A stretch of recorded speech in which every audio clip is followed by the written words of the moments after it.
Magandang araw po sa inyo, Sir Blair. Tawagin niyo na lamang po ako sa pangalang Karding, isang mangingisda. Matagal na po akong tagapakinig ng inyong programa. Madalas ang inyong mga kwento tungkol sa mga aswang ang nagsisilbing libangan ko pagkatapos ng maghapong pagod sa laot. Matagal na po ninyo akong subscriber. Sumulat ako sa inyo dahil gusto kong ibahagi ang isang karanasan na hindi ko makakalimutan. Nangyari po ito nung bata pa ako sa islang napapalibutan ng malawak na karagatan at mga bakawan. Noon, isa lamang akong simpleng anak ng isang mangingisda. Payat, tahimik at mahiyain. Pero nagbago ang lahat nang gabing natusok ang palad ko ng isang mahiwagang itim na hipon. Inakala ng tatay ko na mamamatay na ako sa lason dahil sa matinding lagnat. Pero nagkamali silang lahat. Ang tinik na bumaon sa aking balat, ito pala ang magsisilbing susi para mamulat ako sa isang malupit na katotohanan. Isang lihim ang aking matutuklasan. Ang munti naming isla na akala ko ay payapa ay isa na palang pugad ng mga aswang. May mga halimaw na palang nambibiktima kapag sumasapit ang dilim. At dahil din sa insidenteng yon, ang batang dating walang muwang ay naging isang buhay na bangungot ng mga nilalang na patuloy na nagbabalat kayo sa aming baryo. Muli, ako po si Karding at ito ang aking kwento. 3:00 pa lamang ng madaling araw ay nasa laot na kami ng tatay ko. Malamig ng oras na yon. Nanunuot ito sa suot kong long sleeve. Inaayos namin ni tatay ang dala naming lambat. Karding, yung lubid ha. Siguraduhin mo maigpit ang bowl niyan. Ayokong mahulog ulit ang huli natin, kagaya na lamang na nangyari kahapon. Opo tay, maayos na po. Ibinuli ko na po ng mabuti.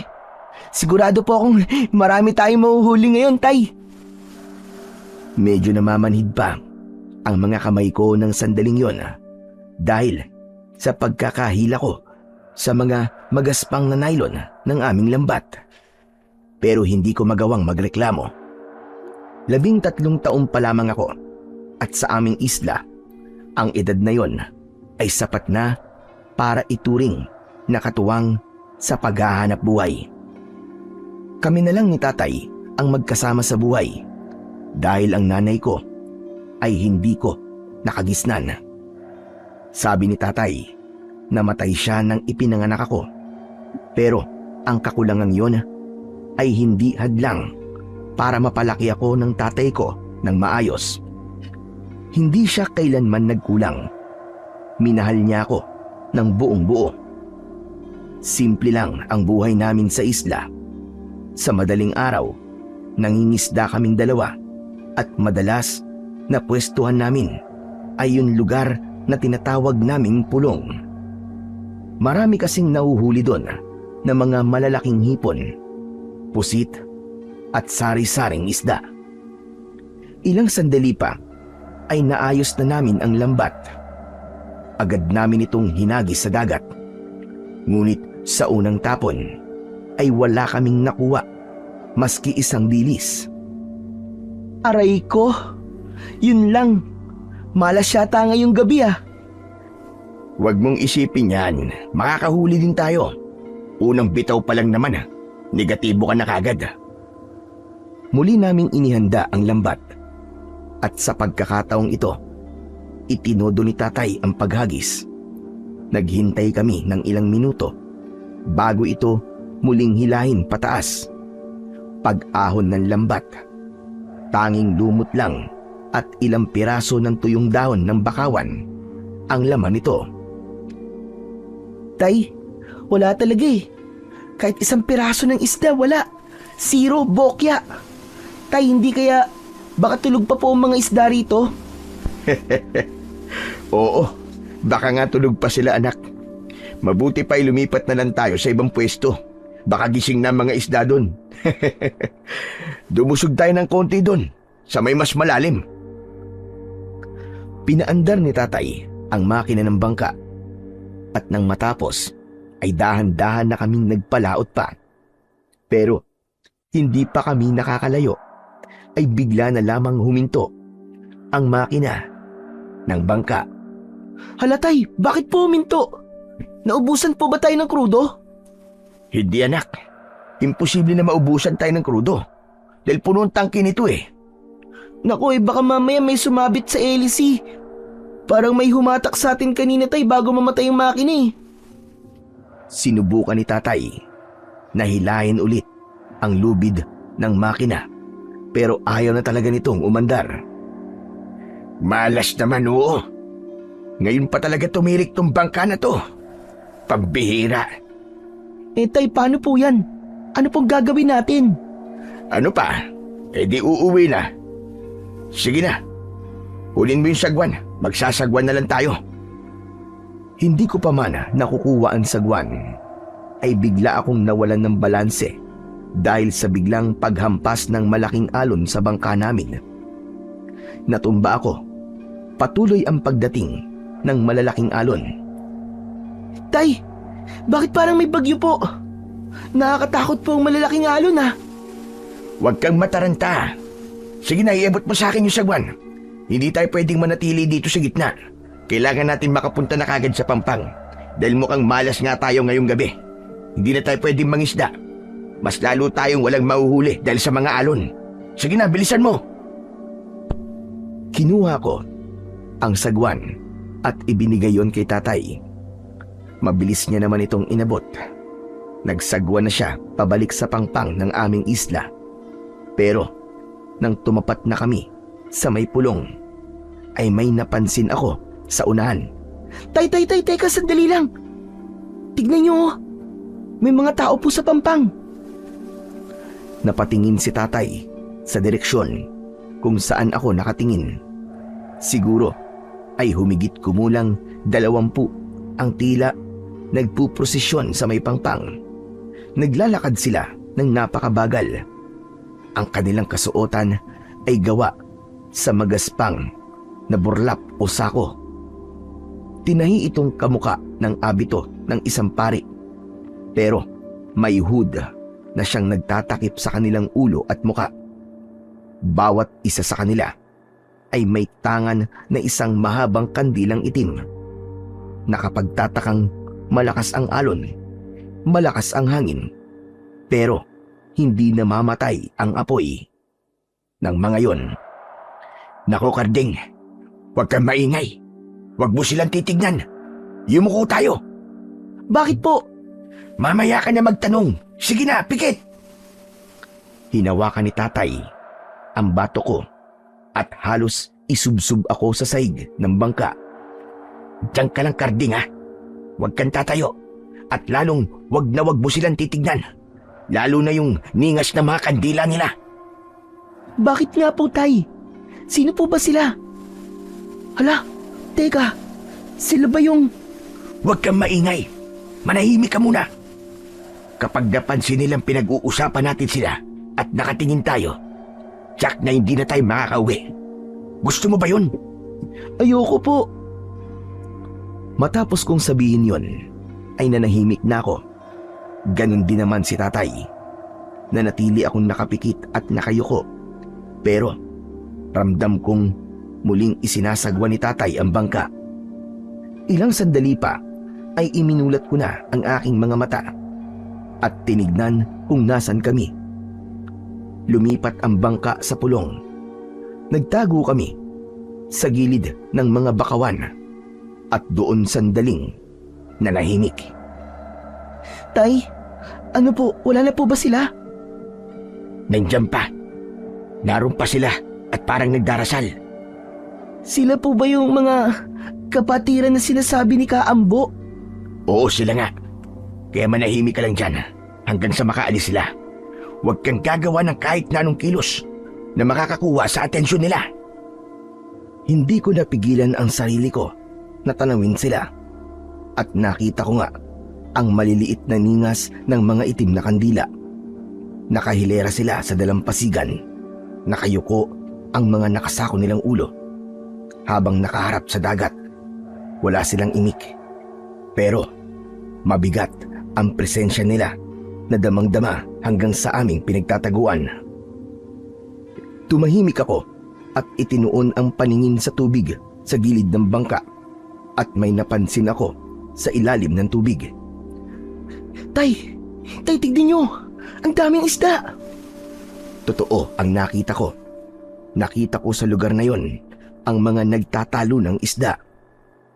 Yung lambat natin, Tay, dali. Naku anak, hindi pwede. Pabayaan mo na mga isda na yan. Po, bakit po? Hindi nga natin sila pwedeng hulihin. Bili ni Kaambo na hindi pwedeng manghuli ng isda hanggat natatanaw pa ang kapatiran. Hindi rin daw makakain yan. Sus, ang dami namang arte na matandang yon. Magtigil ka nga. Huwag mong bastusin si Kaambo.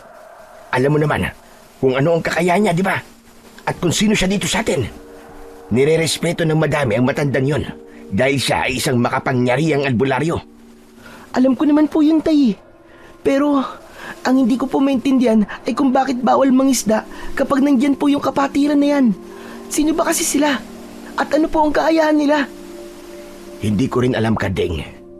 Pero ayon sa mga naririnig kong kwento, may mga taong naging pasaway tulad mo na hindi nakinig sa mga sinasabi ni Kaambo. Ayun, nalason sa mga huli nilang isda. Talaga po? Pero paano naman po nangyari yun? Ewan ko. Pero baka dahil sa mga dasal nila. Alam mo, mahirap talagang ipaliwanag, anak ang mga kababalaghang nangyayari sa paligid natin. Pero para hindi tayo mapahamak, maniwala na lang tayo at sumunod.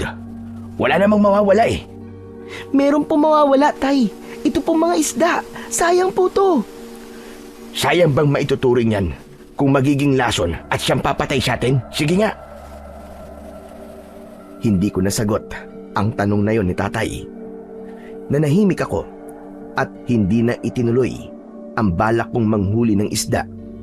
Pero ilang sandali pa ay may narinig akong tilamsik ng tubig na para bang tumalon.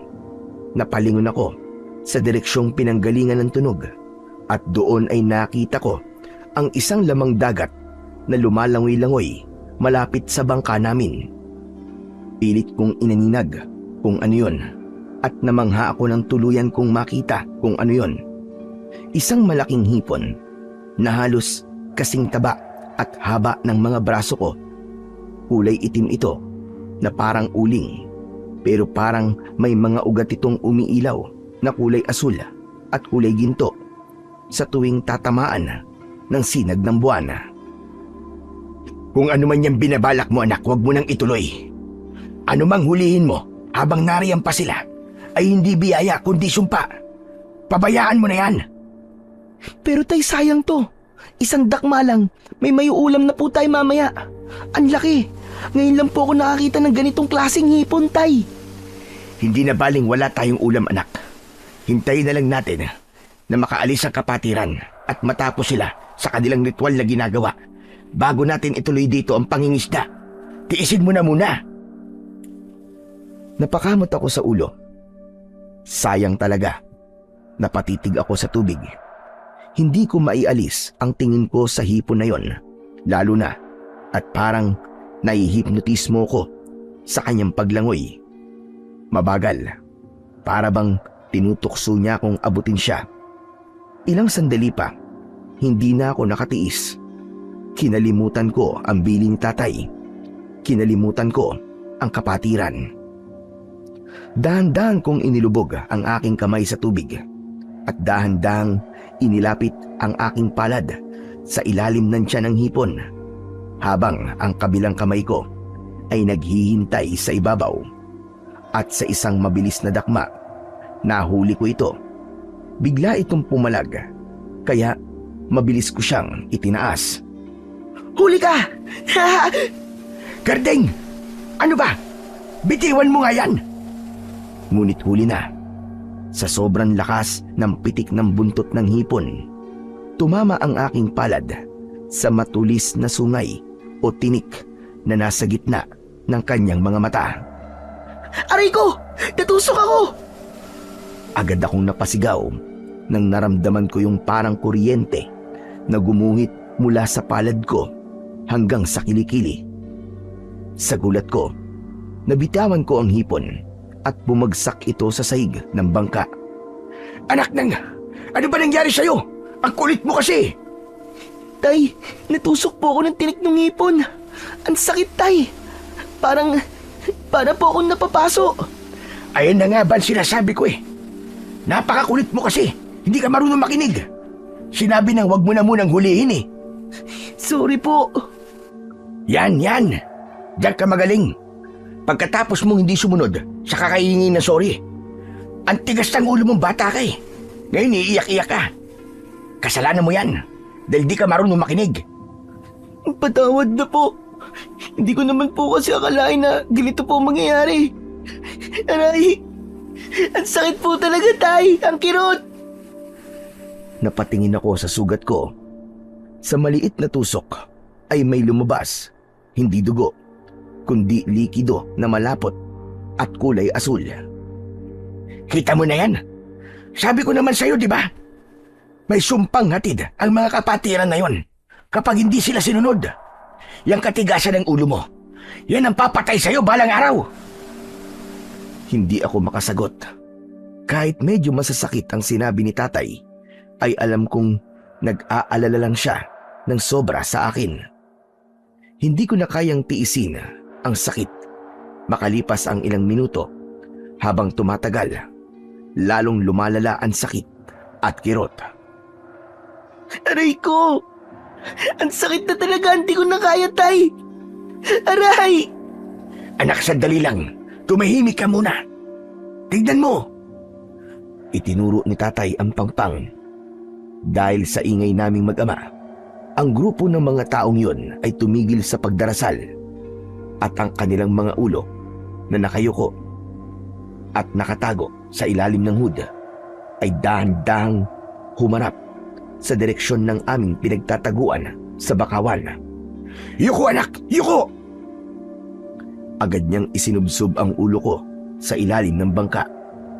Ramdam ko ang panginginig ng kanyang kamay sa aking batok. Pero dahil sa kuryosidad, itinaas ko pa rin ang aking ulo para makasilip. Pero wala na akong nakitang tao. Wala na ang mga kapatiran. Inilinga ko ang aking paningin sa ibang direksyon. Pero wala pa rin. Naglaho sila na parang bula. At kasabay ng pagkawala nila, may narinig kaming malalakas na pagaspas ng mga pakpak. Halos sabay kaming napatingin sa itaas ni tatay. Tila mga dambuhalang ibon ang nakita namin. May malalapad silang mga pakpak at madami sila. Siguro ay humigit kumulang 20. Tay, wala na sila. Umalis na. Talaga? Salamat naman kung ganun. O ano? Kumusta na ang pakiramdam mo? Makirot pa rin po eh. Pero mas masakit po kanina. Ang pakiramdam po nito, parang manhid na po. Pero meron pa pong konting kirot. Ganun ba? Mabuti pa umuwi na tayo. At magpahinga ka na. Hindi natin alam kung anong klaseng hipon tong nakuha mo at kung anong sumpa ang bigay nito sa'yo. Iuuwi po ba natin yan, Tay? Pwede po ba nating ibalik sa dagat? Mukhang buhay pa po naman eh. Yun ba ang tingin mong makakabuti? Opo, kawawa naman po eh. Saka, hindi naman natin mapapakinabangan yan. Tumango si tatay. Dahan-dahan niyang dinampot ang malaking hipon gamit ang isang piraso ng basahan at pinakawalan ito sa tubig. Pagkalubog ng hipon, muli itong kumislap bago tuluyang naglaho sa ilalim ng tubig. Nang matapos ay agad na siyang nagsagwan ng mabilis hanggang sa makalapit na kami sa dalampasigan. Pagkarating namin, halos hilahin ako ni tatay pababa ng bangka Inalalayan niya ako habang ang isa kong kamay ay mahigpit na nakahawak sa sumasakit kong palad hanggang sa marating namin ang aming maliit na kubo. Pumasok na kami sa loob. O sige na, maupo ka na muna riyan, Karding. Huwag kang malikot, ha?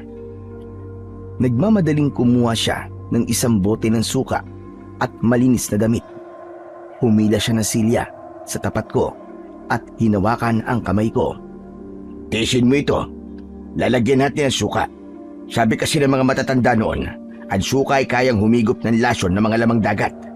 Kung may kamandagang hipon na yon, sana makuha sa linis. Teka lang po, baka po masakit yan. Tiisin mo nga eh, kaysa naman wala tayong gawin. Dahan-dahan niyang ibinuhos ang suka sa palad ko. Napangiwi ako at napakapit sa gilid ng upuan. Aray tay, ang apdi! Parang lalong uminit! Aba, kailangan nating gawin to, anak. Mas mabuti na maapde kaysa mabulok yung kamay mo. Sige, tumingin ka sa akin. Huwag mong tignan yung sugat. Tama na po tay, tama na. Ayoko na po, ayoko na. Tay, ayoko na pakiusap. Yan ang napapala na mga kagaya mo matitigas ang ulo. Ay, nako. Sige na nga. Humiga ka na muna sa kwarto mo. Magpahinga ka na muna. Mamaya pagsikat ng araw, dadaling kita kay Kaambo para makita niya yung nangyari sa'yo. Opo, tay. Napabuntong hininga si tatay. Tapos ay inalalayan niya ako papunta sa aking kwarto at tinulungan na makahiga ng maayos. Tay, sa tingin niyo po ba gagaling pa ako?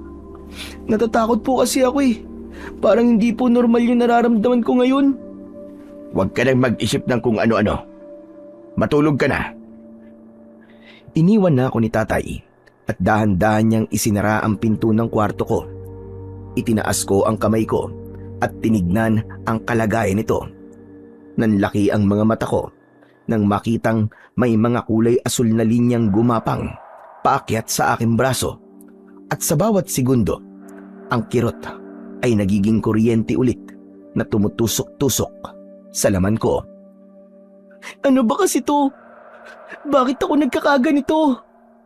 Ilang sandali pa, dahil sa tindi ng pagod at sakit, hindi ko na namalayang nakatulog na pala ako. Nagising na lamang ako kinabukasan nang maramdaman ko ang malakas na yugyug sa aking katawan. Hirap na hirap akong imulat ang aking mga mata. Tay, hindi ako makakita. Nabulag na ba ako? Bakit ang dilim? Bakit di ako makamulat? Hindi, anak. Namamaga ang mga mata mo. Mataas din ang lagnat mo. Po? Ano bang nararamdaman mo ngayon? Masakit pa ba mga kamay mo? Hindi ko po alam. Parang buong katawan ko na po masakit eh. Tapos parang nangihina po ako, tay. Mamamatay na po ba ako? Ano ka ba? Huwag ka nga magsalita ng ganyan. Hindi ka mamamatay. Hindi ako papayag, anak. Pero paano po? Kung nalason po ako. Huwag kang mag-alala. Dadaling kita kay Kaambo. Pasensya ka na. Dapat talaga kanina pa kita dinala eh. Para hindi na lumala ang kalagayan mo. Sandali lang. Tatawag lang ako ng mga kasama. Dito ka lang. Narinig ko ang mabilis na mga yabag ni tatay palabas. Maya-maya pa ay narinig ko siyang may kinakausap na mga tao. Kahit nakapikit ako, malinaw kong naririnig ang pinag-uusapan nila. Dinig na dinig ko ang taranta sa boses ni tatay at maging ang bulungan ng mga tao sa paligid. Tulungan niyo ang anak ko. Kailangan siyang madala kay Kaambo. Ilang sandali pa ay may mga narinig na akong mga yabag galing sa labas. Tapos ay naramdaman kong may mga bumuhat sa akin. Maingat nila akong inilagay sa isang duyan. Naglakad na sila habang bitbit ako. Wala talaga akong makita noon. Pero sa kabila ng pamamaga ng mga mata ko, nasisilaw ako sa matinding sikat ng araw sa labas. Maya-maya pa ay bigla silang tumigil. Kaambo! Kaambo! Tao po! Narinig ko ang malakas na pagkatok.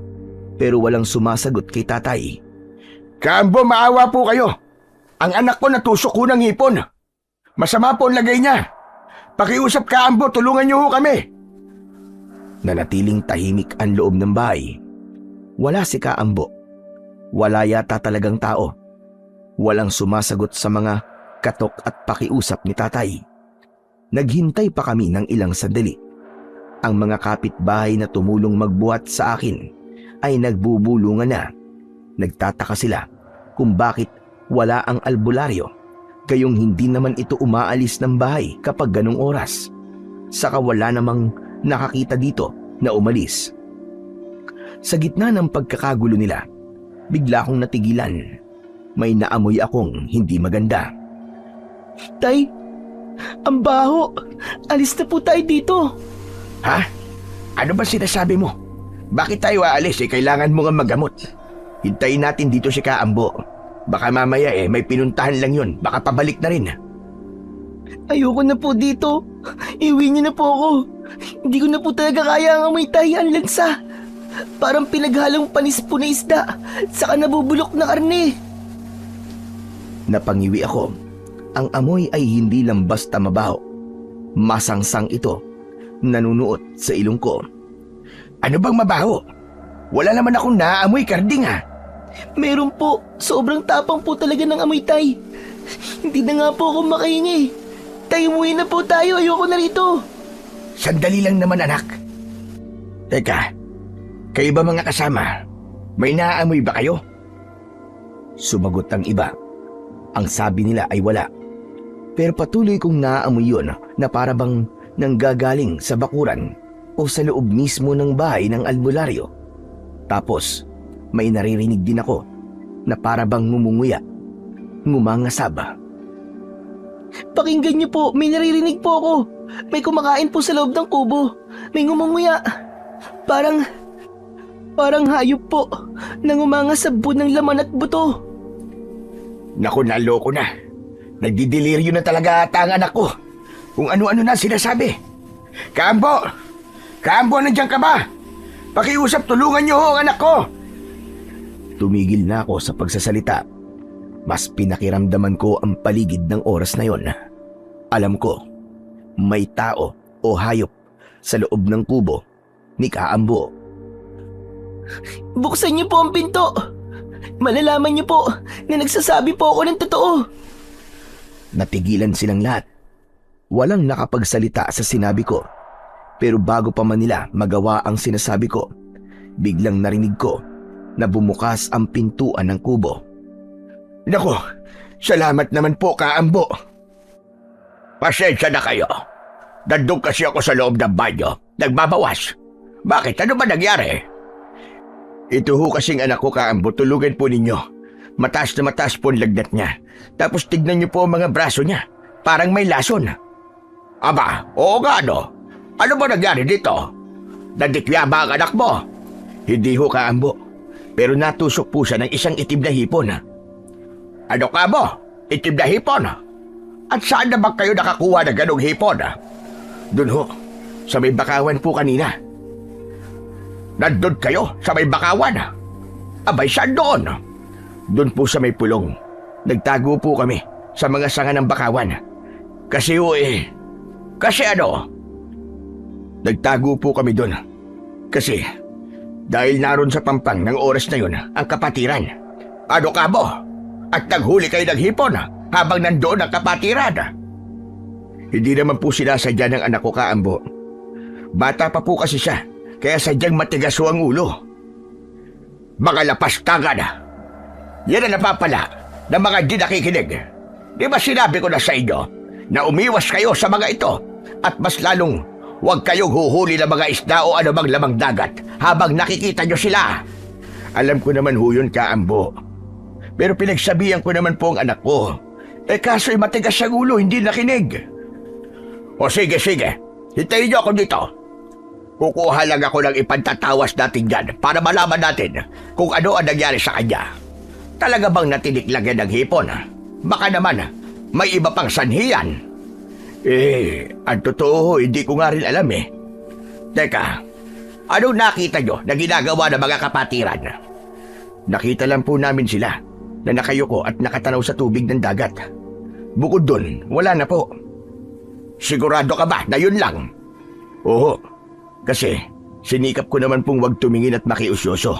Tulad po ng palagi ninyong ibinibilin sa mga tulad kong mangingisda. Mabuti naman kung gano'n. Dahil kung hindi kayo sumunod at nakita nila kayo, ewan ko na lang kung ano mangyayari. Siguro ay mas malala pang sumpa ang darating sa inyong mag-ama ng oras na yon. Ganun po ba? Ay siya nga po pala.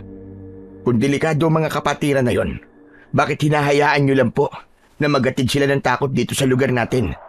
Hindi ba dapat paalisin sila rito para wala na kaming kinatatakutan? Para wala na nagbibigay ng sumpang ganito? Paalisin? Aba Miguel, hindi mo alam ang sinasabi mo. Ang grupong yon, ang kapatiran, ay nauna pa sa atin dito sa isla. Sa totoo lang, ay kanila ang lupaig ito, hindi sa atin. Kaya kailangan silang igalang, kailangang hayaan, dahil kapag sila ang nabulabog, lahat tayo magdurusa. Ang buong isla ay lalamunin ng dilim. Makapagyarihan silang mga nilalang. Hindi natin sila kaya. Walang naisagot si tatay, kundi buntong hininga. Kaya wag kang magsalita ng tungkol sa pagpapaalis sa kanila. Ang dapat mong isipin ngayon ay kung paano mo maililigtas ang pasaway mong anak. Pasensya na ho kayo, Kaambo. Ayos lang. O sige, mabuti pa, ipasok nyo na lang pala sa loob ng bahay ko ang batang yan. Tapos ay iwan mo sa akin para matignan ko mabuti. Mukhang hindi talaga maganda ang lagay niya. Sa tingin ko ay mabigat ang sumpang napasa kanya. Ganun po ba talaga kagrabe, Kaambo? Sa palagay ko, malalaman ko yan mamaya. Sige na, ipasok nyo na siya. At ako na ang bahala sa kanya. Nang maramdaman kong iniangat nila ang duyan ko, tinawag ko agad si tatay. Tay, ayoko, huwag niyo po akong iwan. Iwi niyo na po ako, ayoko po dito, tay, ayoko. Anak, hindi pwede. Kailangan mo magamot. Sige na mga kasama, ipasok na natin siya sa loob. Parang awa mo na, tay. Iwi mo na ako. Pero hindi ako pinakinggan ng tatay ko. Ipinasok pa rin nila ako sa loob sa kabila ng pakiusap ko sa kanila. Iba na kasi talaga ang nararamdaman ko. Kahit hindi ako makakita, dinig na dinig ko na iba na ang tono ng matanda. Hindi siya naaawa sa akin. Ramdam kong galit siya at nanggigigil. Parang nililinlang niya kami. Parang wala siyang gagawing maganda. Samantala, nang nasa loob na ako, ay mas lalong nanuot ang baho. Sigurado na ako na nanggagaling nga sa loob ng bahay niya ang masangsang na amoy na yon. Nang tuluyang makalabas sila tatay, naramdaman kong nakatitig sa akin ng matanda. Tapos ay lumapit siya. Hinawakan ang natusok kong palad. Ngunit nung sandaling dumikit ang kamay niya sa aking balat, bigla siyang bumitaw at narinig ko ang mabilis niyang pag-atras. Ano ba yan? Bakit po, Kaambo? Ano po nangyari? Wala. Napaso lang ako sa balat mo. Ho? Napaso ka? Oo. Pwede mo bang ilahad ng palad mo? Kailangan ko lang na makita yung tusok. Sige po. Habang inilalahad ko ang palad ko sa kanya, dahan-dahang lumiwanag ang paningin ko. Bagamat hirap ko pa ring maimulat ang mga mata ko, sinikap ko na aninagin ang muka ng albularyo. Unti-unti kong nakita ang muka niya, ang kanyang mga mata, nanlilisik habang nakatingin sa palad ko. Nakita ko ang isang kakaibang emosyon, parang galit pero may halong takot sa kanyang muka. Malalaga ang pinsalang idinulot ng hipon na yun sa iyo, bata. Hindi ito simpleng lason lang. Kailangan magsagawa ng isang maselang ritual para maalis natin ang bisa. Ang lason na yan sa iyong katawan. Nang mga sandaling yon, wala na akong tiwala sa matanda. Pero mahina ang katawan ko. Nilalagnat pa ako Kaya alam kong kapag nagsalita ako at kinontra ko siya, maaaring may gawin siyang masama sa akin. Madali na lang para sa kanya na magdahilan kay tatay kung sakaling may masamang mangyari sa akin. Ginamit ko ang utak ko. Alam kong inuutulang niya ako, pero sinakyan ko na lang kung ano ang trip niya. Sige po, Kaambo. Kayo na pong bahala. Pagalingin niyo lang po ako. Ayoko pong iwan si tatay ng mag-isa. Kawawa naman po siya eh. Pangako po kapag gumaling ako, magiging utusan niyo po ako dito. Kahit anong utos po gagawin ko. Huwag ka mag-alala sa bayan. Hindi mo kailangan gawin yun, Iyo. Ang importante ay gumaling ka. Salamat po. O siya, sandali lang ah. May kukunin lang ako. Hindi na ako nagsalita. Pinakiramdaman ko na lang siya ulit. Lumayo siya at pumunta sa ibang bahagi ng bahay niya. May kinausap siyang kasama niya sa bahay. Bilisan mo. Pumunta ka sa kapatiran. Tawagin mo sila. Sabihin mo, natagpuan na natin ang matagal na nating iniintay. Ay, sigurado po ba kayo, Amo? Yung bata? Walang duda. Nasa kanya ang bertud ng itim na hipon. Kailangan natin siyang maialay sa poon. Kung ganun, bantayan niyo po siya mabuti. Huwag niyo na pong hayaan na makalapit sa kanya ang ama niya. Huwag kang mag-alala. Ako na bahala doon. Sige na, magmadali ka. Tawagin mo na sila para maisagawa na natin ang ritual habang maaga pa. Sige po, Amo.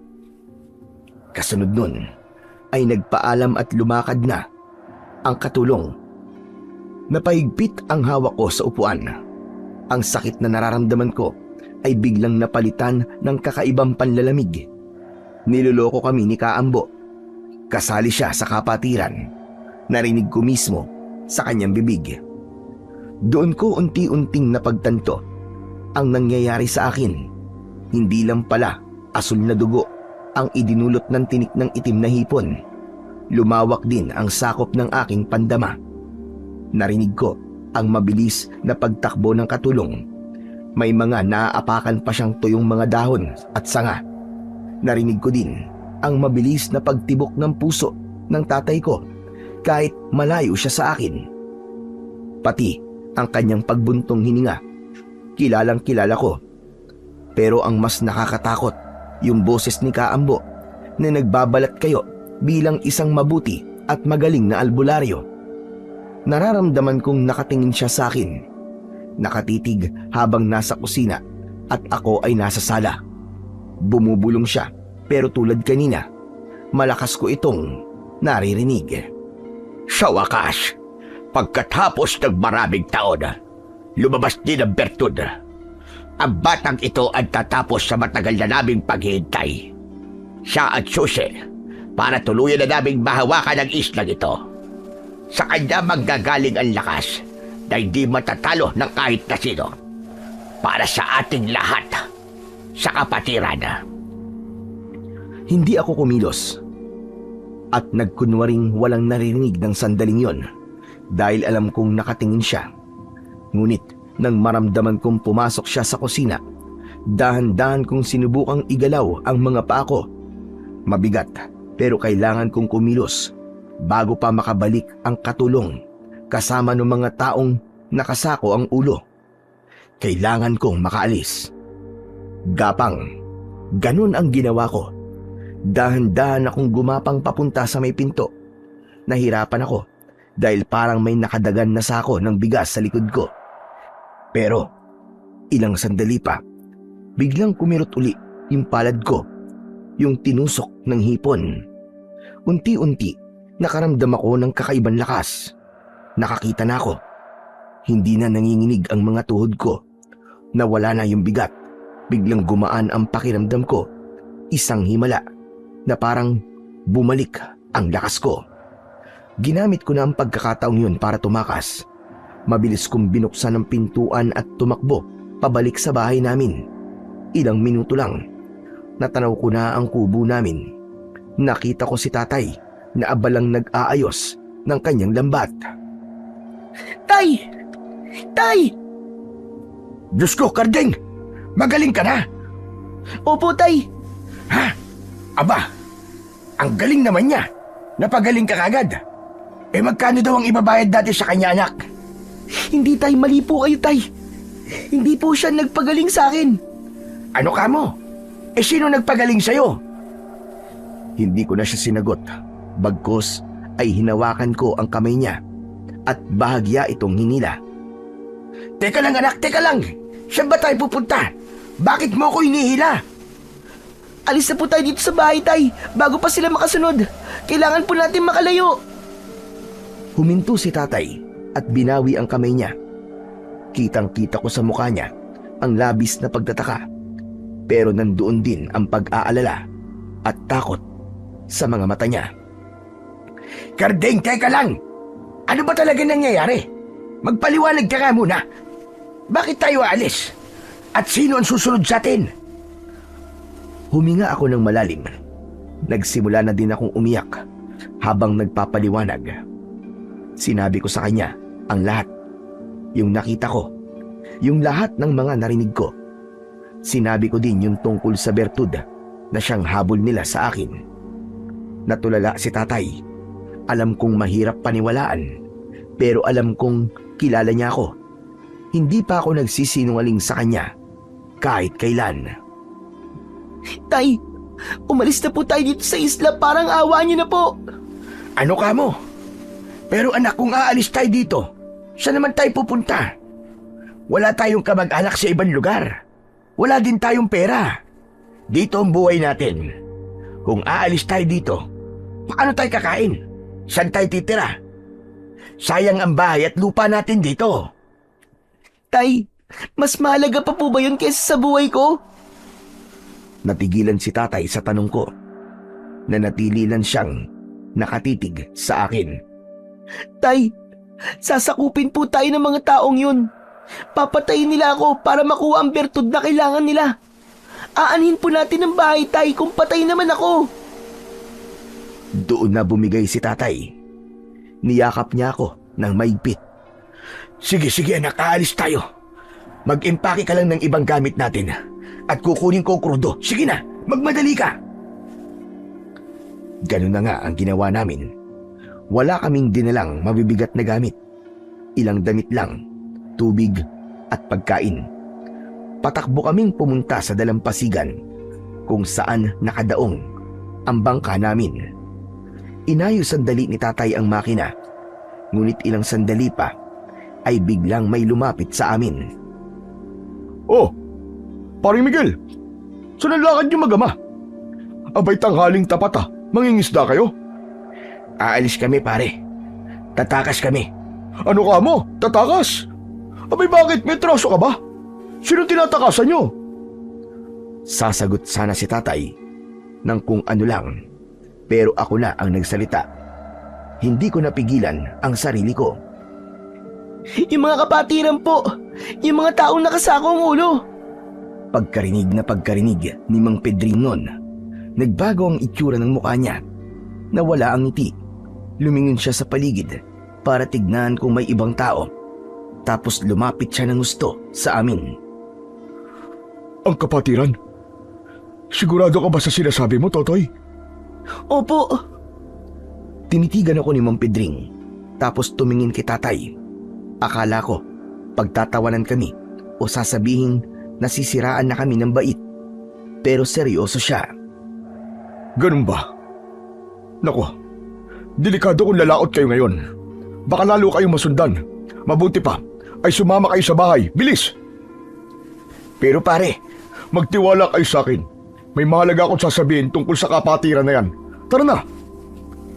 Nagkatinginan kami ni tatay. Wala na kaming pagpipilian. Mukhang may alam nga talaga si Mang Pedring. Kaya imbis na sumakay sa bangka, sumunod kami sa kanya, papunta sa bahay niya na ilang metro lang ang layo sa Pangpang. Kinakabahan ako habang naglalakad kami. Hindi ko alam kung kakampi ba siya o isa rin sa mga taong nagkukunwari. Ngunit nang marinig kong kalmado ang tibok ng kanyang puso at matagal na siyang naging mabuting kaibigan ni tatay, nawala ng unti-unti ang pagdududa. Samantala, pagdating namin sa bahay nila, Mabilis niyang isinarado ang pintuan. Umupo na muna kayo dyan. May kailangan lang akong gawin. Dumiretso siya sa altar sa gilid ng hagdan. May kinuha siyang posporo at yung maliit na paso na may lamang uling. Sinindihan niya yon hanggang sa magbaga na. Tapos, inilagay niya ang insenso ng dahan-dahan at hinayaang kumalat ang usok. Hindi siya nakontento sa altar lang. Dinala niya ito at inikot sa buong kabahayan. Ang tapang ng amoy, masangsang na mabango na parang amoy sa loob ng simbahan. Nakakahilo pero parang nakakagaan ng pakiramdam. Nang matapos siya, ibinalik niya ang insenso sa altar at lumapit sa amin. Umupo siya sa tabi ni tatay. Pare, delikado talaga ang buhay ng anak mo. Paano mo nasabi? Hindi tao mga nasa kapatiran, Miguel. Mga aswang sila. Nanlaki ang mga mata ni tatay. Halos malaglag ang panga niya. Ako naman, napahawak sa laylayan ng damit ko. Isang kulto sila. Isang malaking grupo ng mga aswang na nagpapanggap na mga ordinaryong tao sa baryo. May lugar sila dito na pinamumugaran at lumalabas kapag kailangan nilang magsagawa ng ritual para sa kanilang pagpapalakas at pagbabago ng anyo. Nagiging mga itim at malalaking ibon po ba sila? Tama ka. Teka, bakit alam mo? Nakita mo ba? Nakita mo sila nagbago ng anyo? Hindi po. Pero kasi, nung nakita namin sila ni tatay, bigla po silang nawala tapos nakita po namin ang daming lumilipad na ibon sa langit. Tama nga, sila ngayon. Mga aswang sila na may malalapad at malalaking pakpak.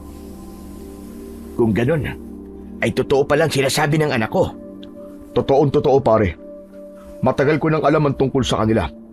Sa katunayan nga niyan, ay meron na kaming nabuong grupo para magsilbing tagapagtanggol ng baryo kung sakali man na magsimula na silang manakop. Paano mo nalaman ang tungkol sa plano nila? Tatatay ko, pare. Siguro naman na hindi lingid sa inyo na isa rin siyang mahusay na albularyo nung nabubuhay pa siya. Aba, oo naman. Hindi ko nga akalaing hindi mo mamamana ang kakayahan niya eh. Nagkakamali ka, pare. Ha? Anong sinabi mo? Namana ko ang lahat ng kakayahan niya at madami din siya naituro sa akin. Pero pinili ko lang na huwag gamitin dahil ang kapangyarihan kapag nalaman ng iba, nagiging mitya ng panganib. Gaya na nangyayari ngayon sa anak mo. Ano ka mo? Ang ibig mo bang sabihin may kapangyarihan ng anak ko, ganun ba? Oo, pare Miguel. Nananalaytay ngayon sa katawan ng anak mo ang isang kapangyarihang pwedeng magpalakas sa kanila o pumatay sa kanilang lahat. Depende na lang yan kung sino ang mauunang makakuha sa kanya. Sandaling tumahimik si Mang Pedring. Tumayo siya at may kinuhang isang lumang garapon sa ilalim ng altar. May laman itong maitim na langis na may isang piraso ng tuyong ugat. Tapos ay muling lumapit sa amin. Kung totoo ang sinasabi mo, pare, hindi ba dapat umalis na kami dito? Ano bang dapat namin gawin? Hindi kayo pwedeng umalis basta-basta. Hindi kayo makakalayo ng ganyan-ganyan lang. Oras na tumapak kayo sa dagat, malalaman nila kagad yon. May mga alagad sila sa tubig. Mga nilalang na inaalayan nila ng orasyon at pagkain tuwing may ritual sila. Kapag lumayag kayo ngayon, itataob lang nila ang bangka nyo bago pa kayo makalayo. Ano pong gagawin namin, Mang Pedring? Dito na lang ba kami maghihintay na sugurin nila? Lumapit sa akin si Mang Pedring at hinawakan ang palad kong natusok. Itong langis na to, gawa sa huling tulo ng luha ng tatay ko bago siya mamatay. Hinaluan ko ito ng mga halamang gubat na hindi nasisikatan ng araw. Binuksan niya ang garapon at kumuha ng konting langis. Ipinahid sa noo ko, sa dibdib at sa sugat ko sa palad. Pansamantala, itatago nito ang amoy mo. Para sa kanila, magmumukha ka lang ordinaryong bata ulit. Hindi ka rin makikilala ni Kaambo. Pero may kondisyon. Hindi ka pwedeng lumapit sa tubig alat. Salamat paring Pedring. Pero paano pagkatapos? Hindi kami pwedeng magtago dito ng habang buhay. Tama ka paring Miguel. Kaya kailangan nating maihanda agad ang anak mo para makatulong sa amin sa pagbuwag ng mga kultong yon. Anong sabi mo? Pero pare, napakabata pa ng anak ko para sumabak sa ganyang klase ng gera. Anong gagawin nyo? Para bang gagawin nyo siyang pain, ganon? Para hindi ganun, hindi mo naiintindihan eh. Hindi ko siya gagawin pain. Kailangan namin siya dahil siya lang ang makakatulong sa amin. Tumingin si Mang Pedring sa akin. Diretso sa mga mata ko. Karding iyo, makinig ka. Ang dugong asul na nananalaytay sa iyo ngayon ay dahil sa mahiwagang tinik. Hindi yan sumpa para sa iyo, kundi sumpa para sa mga aswang yan. Ang dugo mo ngayon ay parang lason o asido. Isang patak lang ng dugo mo, manunuyot silang parang mga lantang dahon. Masusunog sila, mamamatay. Kung lason po ang dugo ko para sa kanila, bakit po nila ako iaalay? Bakit nila gustong makuha ang isang bagay na pwede pong pumatay sa kanila? Iaalay ka nila sa puo nila. Hindi nila kakainin ang iyong laman at hindi rin nila iinumin ang iyong dugo. Alam nilang ikamamatay nila yon. Para saan pa po? Ang puon ng kapatiran, ang nilalang na sinasamba nila, ay unti-unti nang nauubusan ng lakas. Matanda na ito, Karding, at ang tanging paraan para manatili itong buhay at muling lumakas ay sa pamamagitan ng paglipat ng bertud. Hindi pagkain iyo. Ikaw ay magsisilbing lalagyan. Lalagyan? Ano pong ibig niyo sabihin? Kailangan nilang katawan mo para doon ilipat ang hininga ng kanilang poon. O kaya naman ay kukunin nila ang puso mo para ipakain sa nilalang na yon. Ang bertud na nasa iyo ang magsisilbing gamot para sa kanilang Diyos. Kapag nagtagumpay sila, magiging malakas ang nilalang na yon. At yun ang magiging katapusan ng lahat ng may buhay dito sa isla. Kung mangyari yun, kapag nakuha nila ang anak ko, mapapasakamay na nila ang buong isla. Eksakto. Pero ang hindi nila alam, ang bertud na yan ay hindi basta-basta sumusunod sa masama. Namimili yan ng tagapangalaga. At dahil nasa iyo na yan, Karding, kailangan mo matutunan kung paano gamitin yan ng tama. Pero paano po? Hindi ko naman alam kung paano po lumaban. Isa lang po akong batang mangingisda. Paano ko po haharapin ng mga halimaw na yon? Nanginginig ang boses ko. Alam kong totoo ang sinabi ko. Ang tanging alam ko lang ay ang humawak ng sagwan at lambat. Hindi ako marunong humawak ng itak o kahit na ano pang sandata. Sa isip ko, kahit may lason pa ang dugo ko, lalamunin pa rin ako ng takot kapag hinarap ko na ang mga aswang. Kaya mo yan, Karding. Kailangan mo lang matutunang kontrolin ang bertud na nasa loob mo. Huwag mong hahayaan ang takot ang magdala sa'yo. Hayaan mong ang bertud ang gumabay sa mga pandama mo. Pero hindi ba yung delikado para sa kanya, pare? Napakabata niya. At marami yung kalaban. Huwag ka mag-alala, pare. Hindi naman mag-isang lalaban ang anak mo eh.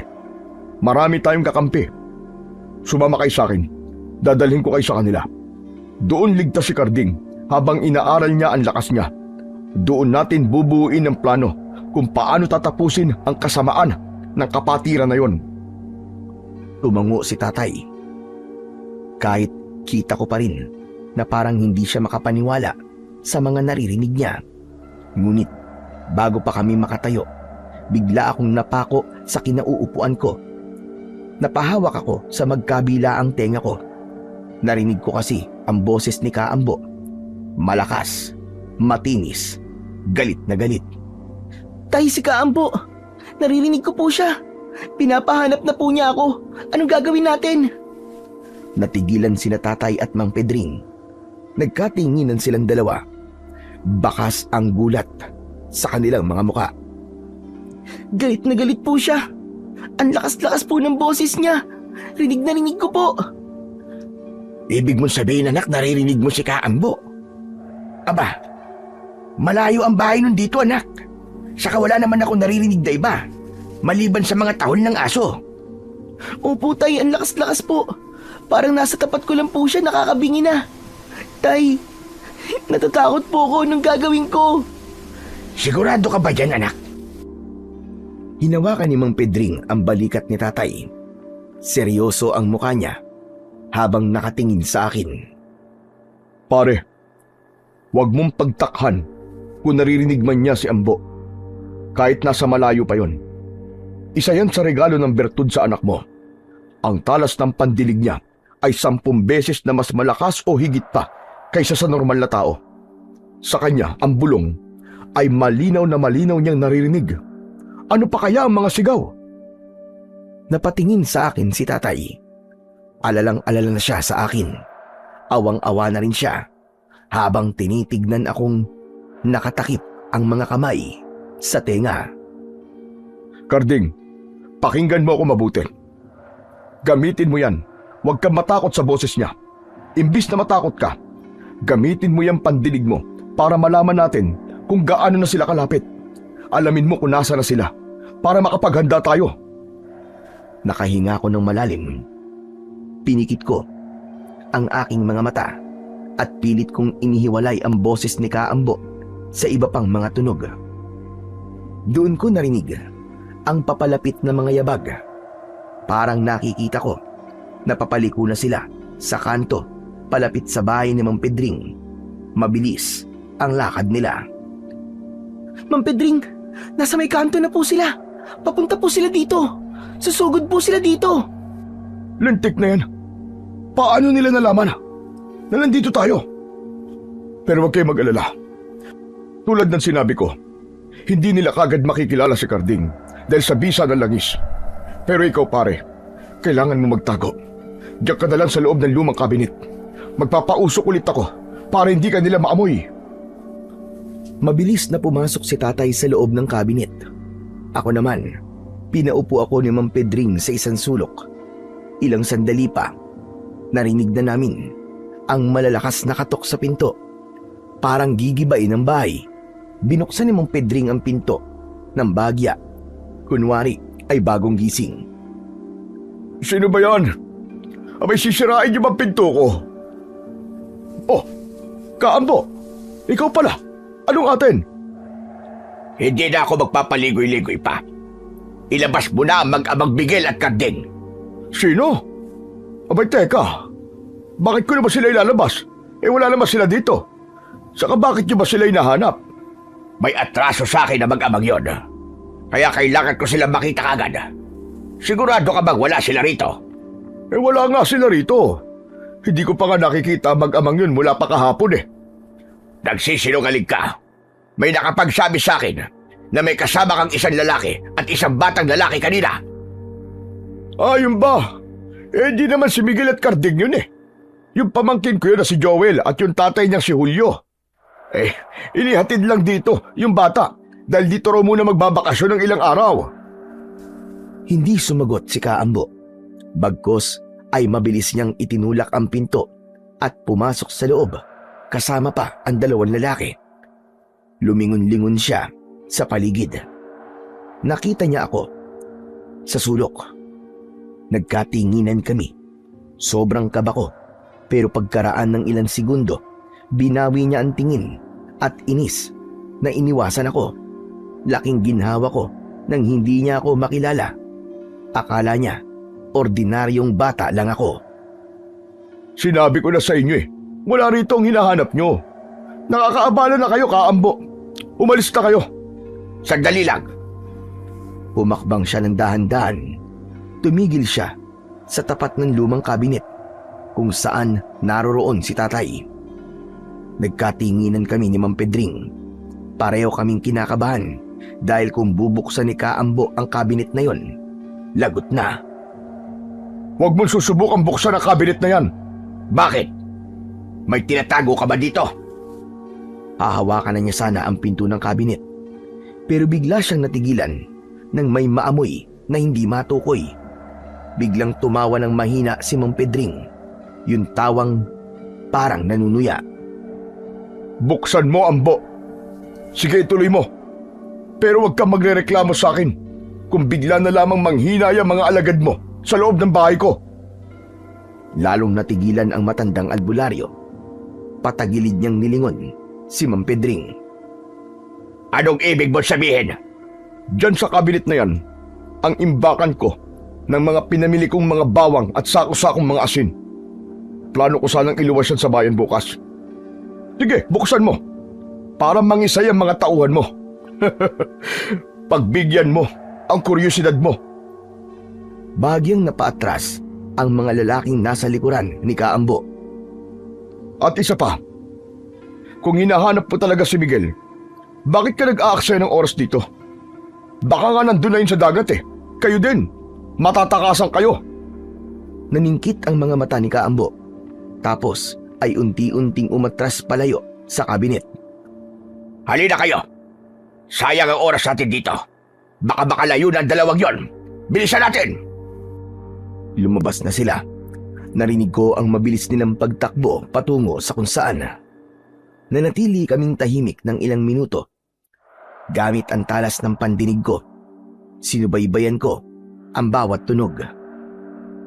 Wala na po sila, Mang Pedring. Malayo na po sila. Doon lang nakahinga ng maluwag si Mang Pedring. Agad niyang binuksan ang kabinet. At lumabas na si tatay na pawis ang buong katawan. Ay, salamat, Pedring. Muntik na tayo dun. Matalas ang pakiramdam ni Ambo, pero mas matalino tayo sa kanya. Pero huwag tayong papakampante. Babalik yun na parang asong ulol kapag nalaman niyang wala kayo sa dagat. Kailangan na nating umalis dito. Hihingi na tayo ng tulong sa mga kasama natin. Mabilis kaming lumabas at pumunta sa likod ng bahay ni Mang Pedring.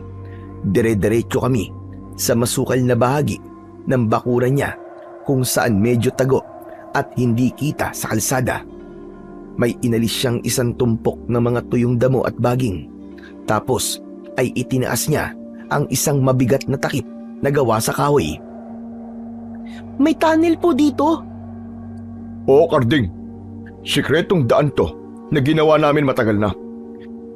Dito tayo dadaan, sa ilalim, para hindi tayo masagap ng pakiramdam ng matandang Ambo na yon. Isa-isa kaming gumapang sa loob ng tunnel. Madilim nung una, sa loob ng lagusang yon. Pero sa isang kurap ng mga mata ko, biglang nagbago ang lahat. Medyo nakakaaninag ako sa dilim. At sa paningin ko, ang paligid ay hindi na kulay itim. Nagkaroon ng kakaibang kulay ang lahat. Parang may night vision ako. Tapos ay parang nakikita ko ang init ng katawan ni tatay at Mang Pedring. Kulay pula at kahil sila sa paningin ko. Kaya kahit hindi sila gumagalaw, alam na alam ko kung nasaan sila. Wow! Grabe! Nakakakita ako sa dilim.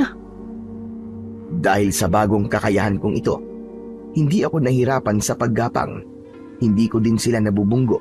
Di tulad nila na panay na ang reklamo ni Mang Pedring dahil di iisang beses na nabunggo siya ni tatay. Kaya naman, tinulungan ko na sila.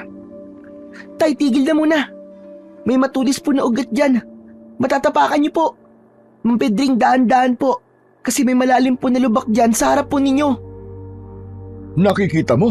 Aba, ang galing pala talaga ng bertud ng itim na hipon, ano? Nakakakita ka, maski sa dilim. Hindi po ganun kalinaw pero opo. Nakakakita po ako. Medyo matagal-tagal din kaming gumapang hanggang sa tumigil na si Mang Pedring sa isang bahagi na may hagdang gawa sa bakal. Isa-isa kaming umakyat at dahan-dahang itinulak niya ang takip sa ibabaw. Paglabas namin sa tunnel, bumungad sa amin ang isang pamilyar na bakuran. Malawak ito, sementado ang paligid at may mataas na pader. Teka. Kay kapitan ng bahay na to ah. Hindi pa man ako nakakasagot. Bumukas ang pinto sa likuran at lumabas si kapitan. Pedring, Oh, bakit kasama mo sila? Agad na lumapit at nagpaliwanag si Mang Pedring kay Kapitan. Mabilis lang, pero malinaw ang bawat detalye. Nang marinig ni Kapitan ang tungkol sa nangyari at ang banta sa buhay namin, hindi na siya nagdalawang isip. Agad niya kaming pinapasok sa loob. Laking gulat namin ni Tatay. Pagpasok namin sa sala, hindi lang pala si Kapitan ang nandoon. May iilang kalalakihan din sa loob na may mga kanya-kanyang inaayos na armas. May naghahasa ng itak, may nagpupunas ng shotgun, at may mga hawak silang mga bote na mukhang gagawing pampasabog. Pinaupo kami ni Kapitan sa isang mahabang bangko at inabutan ng tubig. Tumabi siya sa akin. Kumusta ka naman, Iyo? Mabuti at natakasan mo yung gurang na yun. Opo, Kapitan. Narinig ko po kasi na may masama po siyang balak sa akin. Kaya pinilit ko po talagang makatakas. Kayo po, matagal niyo na rin po bang alaman tungkol sa tunay na kapatiran?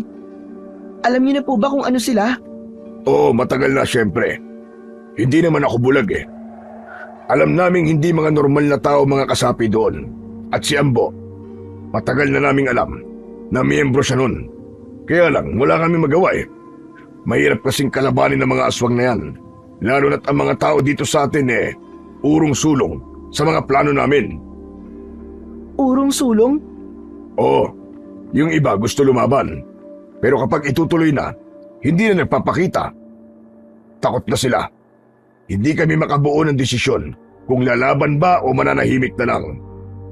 Tutal, ay wala pa naman silang ginagawang pagkilos. Ang hirap magpasunod ng tao. Parang mga takot na sisiw. Uminom siya ng tubig at padabog na ibinaba ang baso sa mesa. At yung matandang hukluba na yon, nakakagigil. Ang sarap tirisin. Matagal ko na sanang gustong palayasin yung epal na albularyong yun eh. Isipin mo, ako ang kapitan, pero siya ang nasusunod sa mga desisyon para sa baryo. Tuwing may plano ako para sa ikagaganda ng baryo, kumukontra siya. Paanong kumukontra, Kapitan? Tulad halimbawa noong nakaraan, magpapatayo sana ako ng maayos sa tulay sa sapa para hindi na nahihirapan ng mga tao dito. Aba, akalain mong hinarang niya. Kesyo daw, may matandang punso doon na matatamaan. Magagalit daw ang mga elemento at mamalasin ang buong baryo. Yun ang ending. Naniwala naman ang mga tao. Wala na namang natuloy na proyekto. Kaya pala, wala kang nauumpisang project, Kapitan. Ganun pala nangyayari. Tama ka, wala talaga. Kasi hinaharang niya at ng mga taong naniniwala sa kanya. Pero alam niyo ang totoo niyan. Ayaw lang niyang umasenso tayo dito. Gusto niya manatiling mangmang ang mga tao at laging nakaasa sa kanya. Sa galing niya bilang isang albularyo, pero huwad naman. Gusto niya, siya lang ang hari dito. Kaya nga nung nalaman ko kanina na nasa iyo ang bertud ng itim na hipon, sabi ko talaga sa wakas, ito na ang alas namin para matapos na ang paghari-harian ng matandang yun. Sawang-sawa na ako sa pagpapaikot niya sa atin. Huminga ng malalim si Kapitan. Halatang nailabas na niya ang lahat ng sama ng loob na kinikimkim niya ng ilang taon. Tumayo si Tatay at tinapik ang balikat niya. Naiintindihan ko po kayo. Ako man ay naging tagasunod din ng matandang yun. Paniwalang paliwala ako sa hayop na yun. Kaya nga, ito na ang pagkakataon natin. Pero sa totoo lang, hilaw pa yung anak mo, Miguel. Kailangan muna natin turuan ng bata kung paano humawak ng sandata at lumaban. Hindi pwedeng isabak yan ng basta-basta. Mapapahamak yan. Tama si Kapitan. Ang dugo mo, Karding, ilalagay natin yan sa mga sandata natin. Biglang napatayo si Tatay Miguel. Humarang siya sa harap ko. Sandali, dugo. Teka lang. Ibig sabihin susugatan niyo ang anak ko. Aba, anong balak niyo? Gagawin yung gatasan ng dugo ng anak ko para nang manalo kayo? Hindi ako pumapayag na sumama sa inyo para saktan niyo rin siya. Akala ko ligtas siya rito. Huminahon ka, pare. Hindi ganun ang ibig ko sabihin. Hindi namin uubusin ang dugo niya. Ilang patak lang ang kailangan natin. Ang konting dampi ng dugo niya ay sapat na para mapatay ang mga kalaban natin. Oo nga naman, Miguel. Walang mananakit sa anak mo. Puprotektahan natin siya. Kailangan natin magtulungan kung gusto nating mabuhay tayong lahat. Huminga ng malalim si tatay. Tumingin siya sa akin. Parang nagtatanong kung kaya ko ba talaga. Agad naman akong tumango. Pasensya na ho kayo. Nadala lang po ko. Pero siguraduhin nyo lang na hindi mapapahamak ang anak ko. Dahil siya na lang ang meron ako. Naiintindihan ko, Miguel. Ama rin ako. Gawin natin to ng maingat. Nang matapos ang usapan, bumuo na agad sila ng plano na pagkasunduan na doon na muna kami sa compound ni Kapitan habang nagpapalakas. Kinabukasan din ay sinimulan na namin ang matinding pagsasanay. Sa malawak na likod bahay ni Kapitan, tinuruan ako ni Mang Pedring kung paano kontrolin ang pandama ko. Piniringan niya ako ng tela at pinalibutan ng mga tauhan ni Kapitan. Kailangan kong ilagan ang mga bato na ibabato nila sa akin gamit lamang ang pandinig ko. Nung una, tinatamaan pa ako. Pero habang tumatagal, nararamdaman ko na ito at naiiwasan bago pa tumama. Samantala, si Tatay Miguel naman ay tinuruan ng isa sa mga tauhan ni Kapitan kung paano gumamit ng espada. Para kay Karding, gagawin ko ito. Nakita ko ang determinasyon ni Tatay. Kahit nananakit ang katawan niya at puno na ng paltos ang kamay niya, hindi siya tumigil. Gusto niyang maging handa para protektahan ako. Ilang araw din kaming nagsanay, umaga hanggang gabi. Puro galos at pasa ang inabot ko. Pero naramdaman kong may pagbabago. Mas lumiksi ako.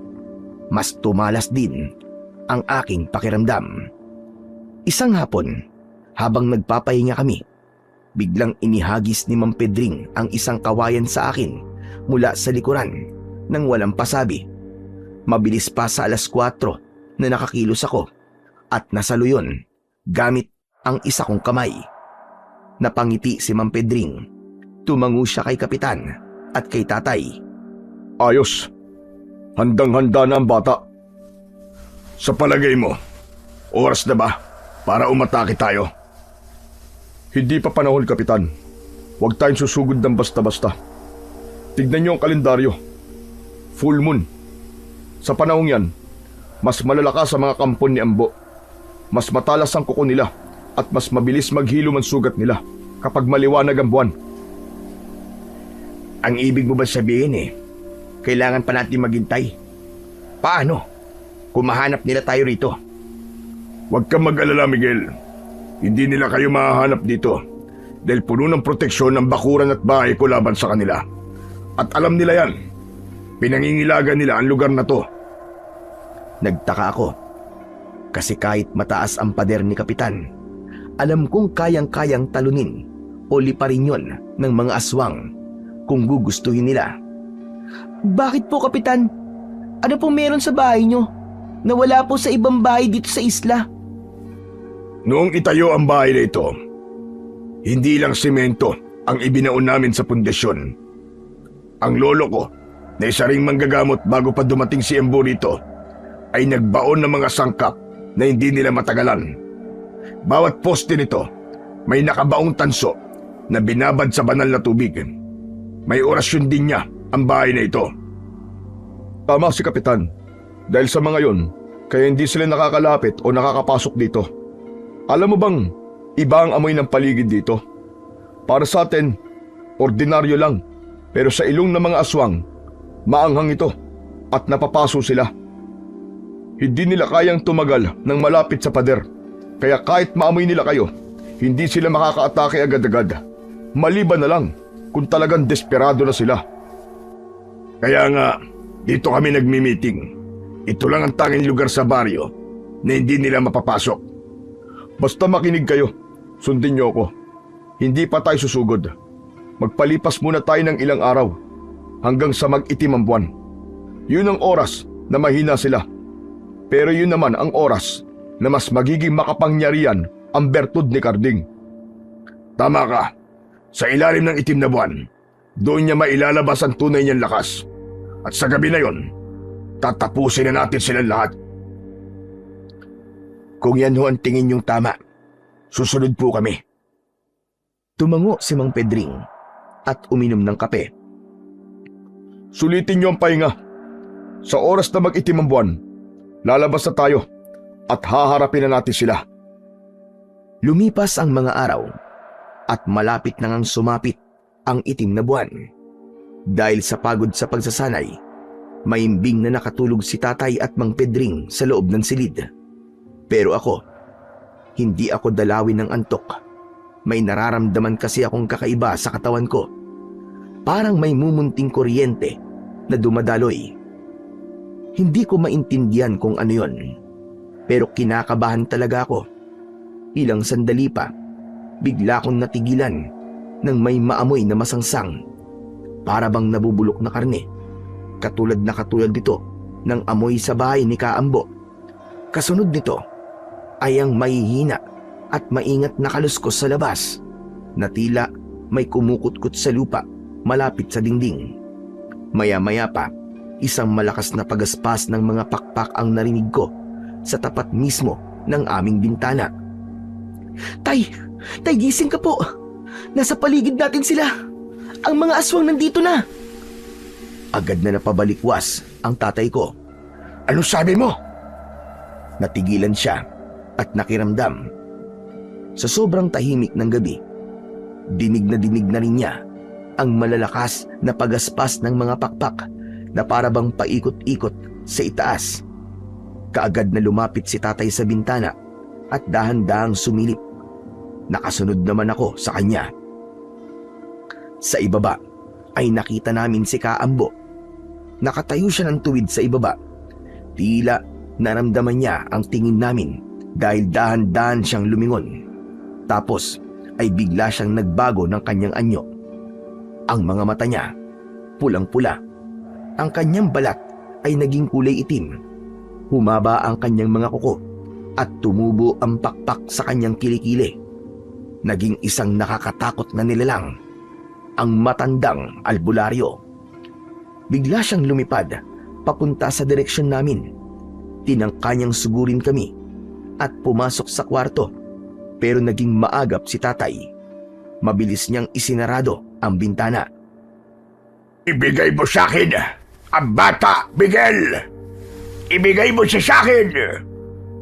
Pero nang mahawakan niya ang mismong bintana, bigla siyang napaatungal sa sakit. Umusok ang kamay niya, napaurong siya at muling nagpakawala ng isang nakakangilong tili bago mabilis na lumipad palayo. Napaupo si tatay sa sahig. Ako naman, nakatingin pa rin sa bintana. Namangha ako sa nakita ko. Totoo pala yung sinabi nila, Tay.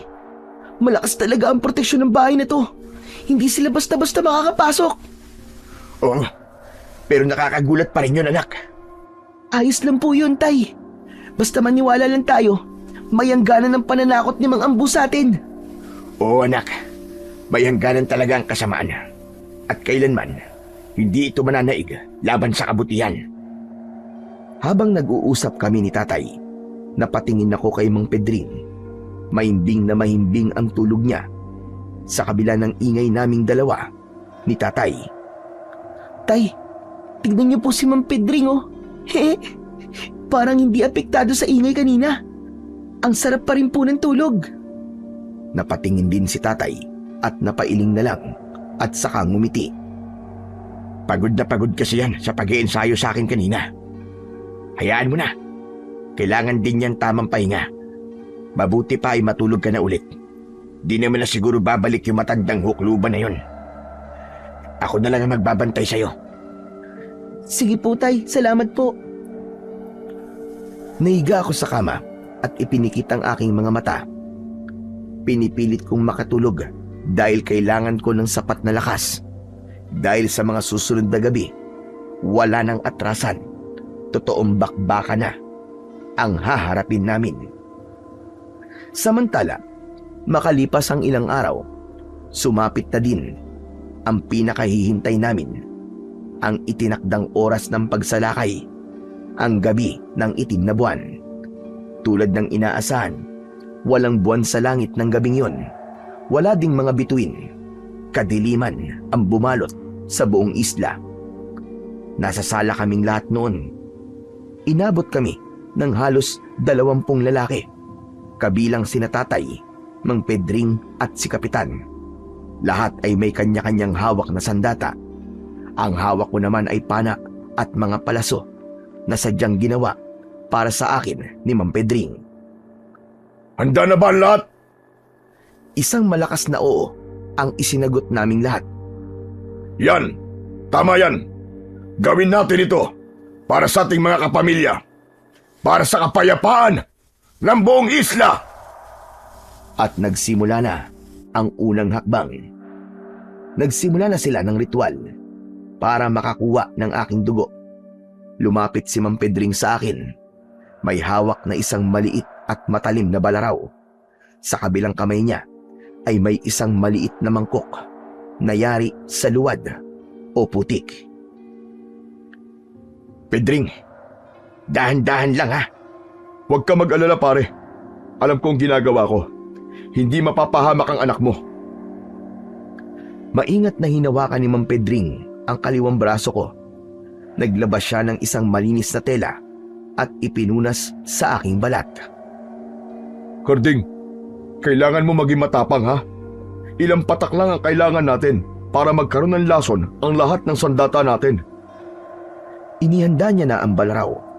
Sa isang mabilis na kilos, hiniwa niya ang ibabaw ng aking kaliwang braso. Hindi ito malalim pero sapat na para lumabas ang ilang patak ng dugo ko. Naramdaman ko ang hapdi, pero mas naramdaman ko ang kakaibang init na dumaloy mula sa aking sugat. Nang tignan ko ang sugat ko, nakita kong kulay asul ang lumalabas dito. Sinalo ito ni Mang Pedring gamit ang mangkok. Ilang patak lang ang kinailangan niya at agad niya akong ginamot. Tapos na po ba, Mang Pedring? Oo, bakit? Gusto mo pa ba? Pwede pa naman nating ulitin. Ay, ayoko na po. Maapdi. Tumawa ng bagya si Mang Pedring bago niya sinimulan ang pagpapahid ng dugo sa bawat sandata. Gamit ang isang maliit na dahon, maingat niyang pinahid ang kaunting dugo sa talim ng bawat espada at itak. Ganon din ang ginawa niya sa aking mga palaso. Parang milagro, kapag dumadampi ang dugo ko sa bakal, nagkakaroon ito ng bahagyang asul na liwanag. Pero mukhang ako lang ang nakakakita dahil pakiramdam ko, ako lang ang namamanga at yung mga kasama namin parang wala lang. Magaling. Tiyak na ang panalo natin sa laban na to. Dahil ang dugo na to ang papatay at susunog sa bawat isang miyembro ng kapatiran. Tama. Wala na tayong dapat na ikatakot. Ang bawat isa sa atin ay may panlaban na. Naghanda na ang lahat. Nagtipon na kami sa bakuran. Sobrang dilim. Oras na. Tandaan ang plano mga kasama. Walang maghihiwa-hiwalay. Karding, ikaw ang manguna. Ikaw ang magsisilbi naming mata. Po, paano po yun? Hindi ko naman po alam ang pupuntahan. Gamitin mo ang iyong pandinig at pangamoy. Matutuntun natin sila sa pamamagitan nun. Sige po, Mang Pedring. Pagkaraan ng ilang sandali, sinimulan na naming tuntunin ang gubat. Tahimik ang lahat. Karding, gaano pa kalayo? Malapit na po, Tay. Naririnig ko na po ang mga bulong. Naaamoy ko na po ang masangsang na amoy. Habang naglalakad, bigla akong natigilan. Alam kong nasa bukana na kami ng kuta. At sa pamamagitan ng aking night vision, nakita ko sa itaas ng puno ang isang bantay. Mukha siyang isang malaking ibon, pero ang mukha ay tao. Itinaas ko ang aking kamay bilang senyas na huminto ang lahat. Mang Pedring, sa itaas po may nagmamasid. Mag-ingat po tayo. Sige, pangunahan mo na ang pagpaslang sa isang yan. Dahan-dahan kong hinugot ang pana mula sa aking likuran. Kumuha din ako ng isang palaso. Inilagay ko ito sa string. Huminga ko ng malalim, sabay tutok ang dulo ng palaso sa gitna ng kanyang dibdib. Sa isang kisag mata, pinakawalan ko ang bagting. Lumipad ang palaso, derecho sa puso ng aswang. Hindi man lang nakatili ang aswang. Bumagsak ito ng tahimik sa lupa. Nagsimulang umusok ang bahagi kung saan siya tinamaan. Tapos ay dahan-dahang lumiyab hanggang sa siya ay natupok na ng apoy at maging abo. Ganun lang kadali yun? Aba, ang bilis naman pala. Sinabi ko naman sa iyo, di ba? Ang dugo ni Carding ay lason sa kanila. Wala silang laban. Tama na ang kwentuhan. Mabuti pa ay pumasok na tayo sa lungga nila at patayin silang lahat. Nagpatuloy pa kami hanggang sa may nakita kaming maliliit na kubo. Pagpasok namin sa kuta nila, doon na nila naamoy ang umaalingasaw na amoy ng nabubulok na karne. Halos masuka ang ilang tauhan ni Kapitan. Ito na yon, Pedring. Nandito na nga tayo. Tama po kayo, Kapitan. Ngayon mga kasama, ihanda nyo na ang inyong mga sandata. Lalaban na tayo!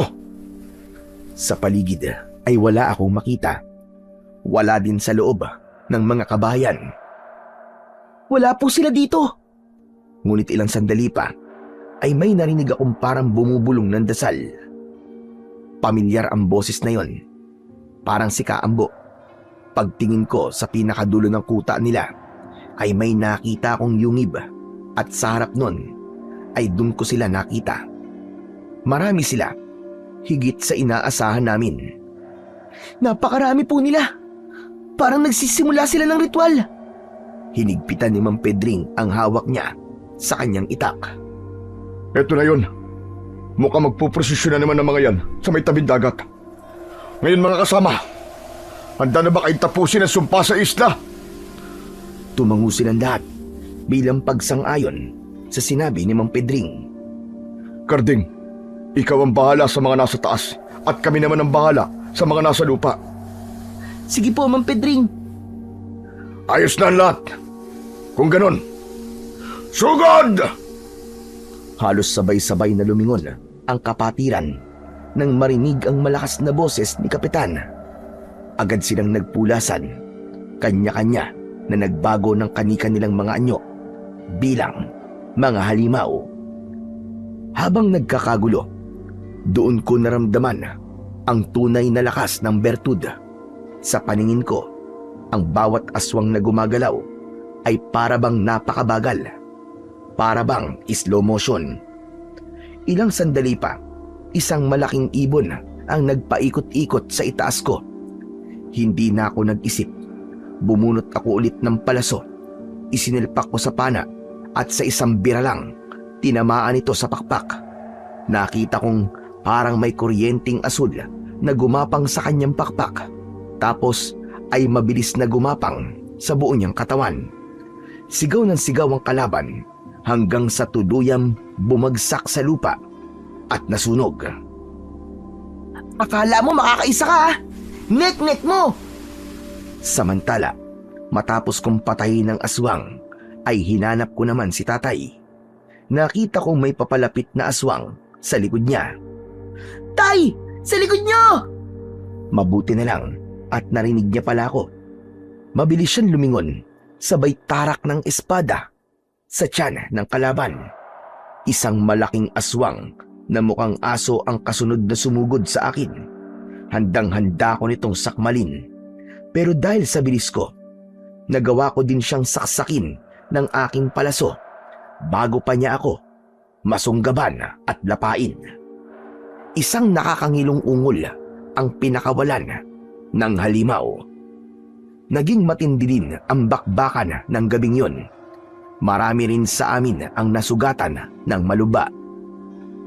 Samantala, habang tumatagal ang laban, nagiging mas malakas ang pandama ko narinig ko ang mahinang bulong ni Kaambo sa kanyang mga kasama. Ang bata! Kunin niyo ang bata! Nakita ko siya sa dulo. Nakatayo sa ibabaw ng isang malaking bato. May hawak na isang itim na tungkod. Nakapalibot sa kanya ang mas malalakas na aswang ng kapatiran. Doon ko sinubukan ang isa pang kakayahan ng bertud. Ipinokus ko ang lahat ng lakas ko sa aking mga binti. Tapos, sa isang iglap, tumalon ako ng napakataas. Lumampas ako sa naglalabang tauhan ni Kapitan at ng isang aswang. Kaambo! Habang nasa ere, bumunot ako ng palaso. At habang pababa, binitiwan ko ito patungo sa kanya. Pero iniharang niya ang tungkod niya. Parehas kaming nagulat at naputol ang tungkod niya. Lapastangan kang bata ka! Nagbago ang anyo niya. Lumabas ang malalapad niyang mga pakpak. Akala mo ba ay sapat na ang bertud na nasa iyo para ako ay talunin mo? Nagkakamali ka! Naglanding ako ng maayos sa harap niya habang sinamang Pedring at ang grupo ay unti-unting nauubos ang mga aswang sa paligid. Paano po? Kung sabihin ko sa iyong, ito na talaga ang tatapos sa inyo. Panahon na, Kaambo, para magbayad ka sa lahat ng kasalanan mo. Kukunin namin ng hustisya ngayong gabi para sa lahat ng mga pinatay mo. Para sa lahat ng pananakot mo. At para sa ginawa mong panluloko at pagsisinungaling sa amin. Traidor ka! Gumulong ako sa ilalim ng kanyang mga paa. At habang nasa lupa, hinugot ko ang aking pana. Pinakawalan ko ang palasong may pinakamaraming dugo. Tumama ito sa ulo at tumagos sa gitna ng noo ni Kaambo. Pagkatapos nun, isang nakabibinging hiyaw ang pinakawalan niya hanggang sa ang lason ay kumalat na sa kanyang buong katawan at bumula ang kanyang bibig. Patuloy ang kanyang pagsigaw habang unti-unting naaabo ang kanyang ulo at katawan. Sa loob ng ilang sandali, ang aswang ay naglaok na parang usok at tinangay ng hangin ang kanyang abo. Nang makita ng mga kasama niya sa kapatiran ang nangyari, agad kanya-kanya sila ng pulasan para tumakas. Pero naging maagap kami. Agad namin silang sinugod at wala kaming binuway maski isa sa kanila. Inubos namin ang kapatiran ni Mang Ambo, ang kulto ng mga aswang. Nang matapos, agad akong nilapitan ni Tatay. Anak ang galing mo. Tapos na. Patay na si Kaambo at ang lahat ng kanyang mga kasamahan. Biglang tumahimik ang paligid. Akala namin talaga ay tapos na.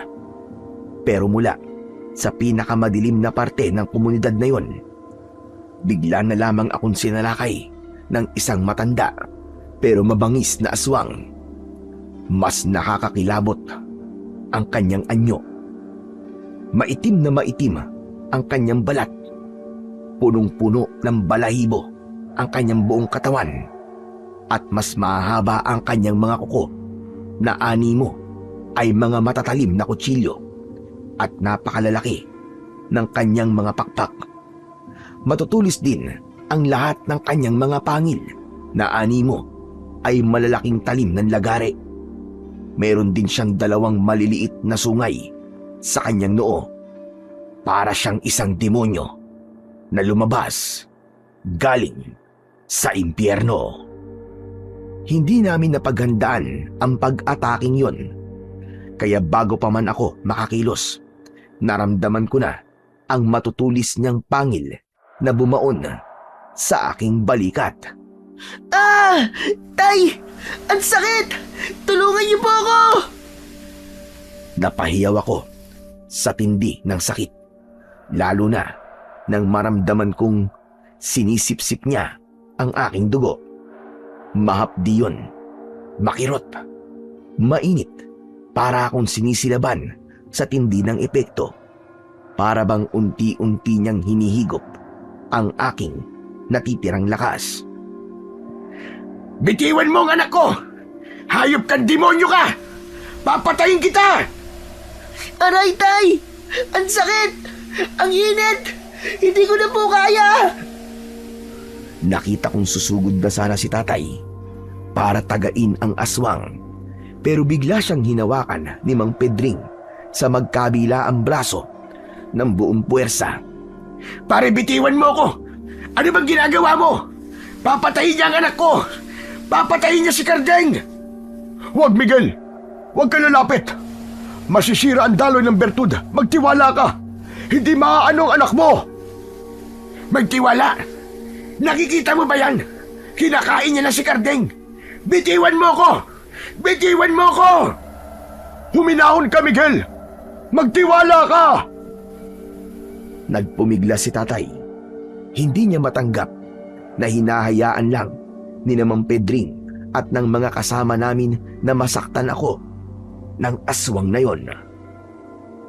Pero ilang sandali pa, biglang natigilan ang halimaw. Ang kanyang mga mata ay biglang tumirik at nanlaki. Binitiwan niya ang balikat ko at napahawak sa kanyang sariling leeg na para bang hindi makahinga. Mula sa lalamunan ng aswang, may lumabas na usok. Tapos ay may lumabas na itim na likidong umuusok na para bang isang asido. Ito ang unti-unting tumunaw sa kanyang baba, sa leeg, hanggang sa kanyang dibdib. Sinabi ko na sa'yo, pare. Ang dugo ng batang yan, ang dugo ng anak mo, ang magiging katapusan niya. Ilang sandali pa, nangisay ang aswang sa lupa at unti-unti siyang nasunog hanggang sa tuluyang maging abo. At tulad ng mga aswang nakauri niya, ay nilipad siya ng hangin hanggang sa wala nang natira. Napaluhod ako. Hawak ang duguan kong balikat. Binitiwan na ni Mang Pedring si tatay. Kaya naman, mabilis siyang tumakbo at lumapit sa akin at niyakap ako ng mahigpit. Kardeng! Kardeng, anak! Diyos ko, ang dami mong dugo. Kumusta ka? Anong pakiramdam mo, anak? Tay, masakit. Sobrang sakit po. Ganun ba? Diyos ko, pasensya ka na. Wala akong nagawa, anak. Oh, bakit ka tumatawa? Nasisiraan ka na ba ng bait? Hindi po, tay. Wala lang po. Masaya po ako na napatay ko po ang puod ng kapatiran. Wala na, tay. Tapos na po talaga. Tama ka, anak. Tapos na nga. Ngunit, heto, sugatan ka naman. Ayos lang po ako, tay. Pero totoo, masakit po. Pero malayo naman po to sa bitukay. Huwag po kayong mag-alala sa akin. Ang mahalaga po, tapos na. Nagtagumpay po tayo. Ligtas na po ang isla natin. Tama ka, Karding. Panalo tayo. At ngayong gabi, malaya na ang buong isla. Mabilis na lumipas ang mga taon. Ngayon po ay medyo may edad na po ako. May sarili na po akong pamilya at napangasawa ko si Lorena. Madalas ko pa rin pong maalala ang gabing tuluyang nagpabago sa kasaysayan ng aming isla. Kardeng, tawagin mo nga mga anak mo. Nakaluto na kami ni Lorena. Napalingon ako kay tatay. Maputi na ang kanyang buhok. Medyo pumayat na din at kulubot na ang kanyang balat. Pero masigla pa rin siya, lalo na at wala naman siyang kinatatakutang mga nagpuprosesyon na nakasako ang ulo. Sa ngayon ay isa na siya sa mga respetadong nakatatanda sa baryo, kasama si Mang Pedring at ang dati naming kapitan. Tumayo na ako at hinaplos ang aking balikat. Naroon pa rin ang malaking peklat mula sa kagat ng puon ng mga aswang. Isang permanenteng paalala ng gabing yon. Ang bertud ng tinik ng maywagang hipon ay nanatili pa rin sa aking dugo, pero hindi ko na ginagamit sa pakikipaglaban. Naging bahagi na lang ito ng aking katawan na nagbibigay sa akin ng kakaibang lakas para sa mabibigat na trabaho sa dagat. Samantala, bago ako tumayo, ay napansin kong padaan sa harap ng bahay namin si Mang Pedring. Napatingin siya sa akin at kumaway. Nginitian ko siya. Si Mang Pedring ang naging gabay ko para hindi ako lamunin ng kapangyarihang nasa loob ko. Tinuruan niya akong mamuhay ulit ng normal sa kabila ng pagiging kakaiba ko. Samantala, ang kuta ng mga aswang sa gubat ay nakalimutan na sa pagdaan ng mahabang panahon. Nilamon na ito ng mga baging at kung ano-anong uri ng halaman. Bago pa ako pumasok sa loob ng aming bahay, muli akong ngumiti. Nagpasalamat ako sa Diyos na lumikha dahil sa gitna ng panganib na kinakaharap ng baryo namin noon, alam kong siya ang nagkaloob sa akin ng biyaya. Siya ang nagbigay ng kapangyarihan. Ang inakala naming sumpa ay naging biyaya at ang dilim ay naging daan para makita namin ang tunay na liwanag. Hanggang dito na lamang po, Sir Blair, ang aking kwento. Sana ay nagustuhan nyo at ng mga katulad kong subscriber ng inyong channel. At sana ay may natutunan din sila sa aking ibinahagi. Muli, maraming salamat at more power po sa inyo at sa inyong programa. Ang ating kalikasan ay hindi lamang simpleng bagay o bahagi ng ating mundo na para bang isang palamuti. Ito ay buhay na patunay ng kapangyarihan at presensya ng Panginoon sa tubig na nagbibigay buhay, sa anyong lupang nagsisilbing kanlungan, sa hangin na nagbibigay hininga, at maging sa mga nilikhang hindi natin nakikita. Naroon ang lakas na maaaring maging daluyan ng liwanag laban sa kadiliman. Sa tamang panahon, ang kalikasang ito ang nagiging sandata upang supilin ang mga masasamang elementong sumisira sa katahimikan ng isang lugar. At kung may taong pinagkatiwalaan ng ganitong tungkulin, na gamitin ang biyaya ng kalikasan para sa kabutihan sa anyo ng isang mutya, bertud o anting-anting, ito ay tanda na siya'y pinagpala at pinili ng Panginoong Diyos bilang instrumento upang mapanatili ang kapayapaan at kaligtasan ng buong komunidad.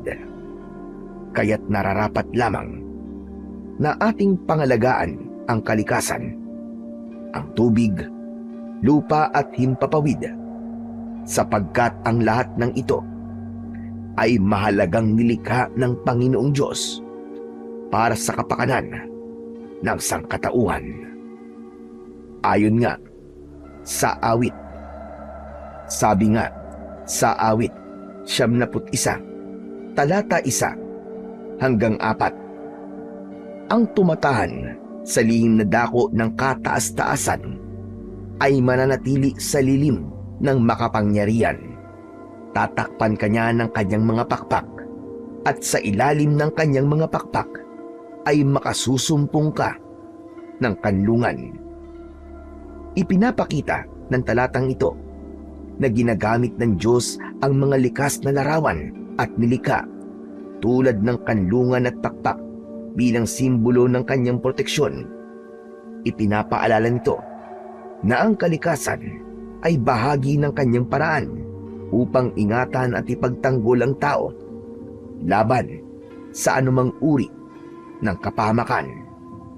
Sa huli, ang pangangalaga sa kalikasan ay hindi lamang isang responsibilidad, kundi isang banal na tungkulin sapagkat sa pag-iingat natin sa nilikha ng Diyos, pinapanatili rin natin ang balanse, kapayapaan at buhay ng buong mundo. At minsan, kung talagang kinakailangan, maglalabas ito ng makatutulong sa atin upang protektahan tayo sa mga kampon ng kadiliman.